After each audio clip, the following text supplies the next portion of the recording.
बिस्मिल्लाहिर्रहमानिर्रहीम। म्यानोवाली MM road गर्द से हट गया। MM रोड की तमीर नो अवाम के लिए वबाले जान बन गई।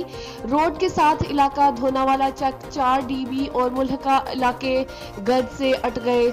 लोगों का मिट्टी की धूल उड़ने से सांस लेना मुहाल। गर्द से घरों की शक्ल भी तब्दील हो गई। रोड पर चलने वाली गाड़ियों के ड्राइवर गर्द की वजह से दूसरी गाड़ी नहीं देख सकते। मिट्टी की धूल उड़ने की वजह से शदीद ट्रैफिक हादसात का खतरा। इलाका मकीनों का ठेकेदार के खिलाफ जबरदस्त मुजाहरा। ठेकेदार से रोड पर दिन में 3 बार पानी का छिड़काव करने का मुतालबा। गर्द और धूल से दमा और सांस की बीमारियां फैलने लगी।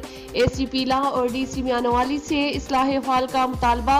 मलिक गुलाम खुर बाजवा, ब्यूरो चीफ, सरेआम न्यूज, म्यानोवाली।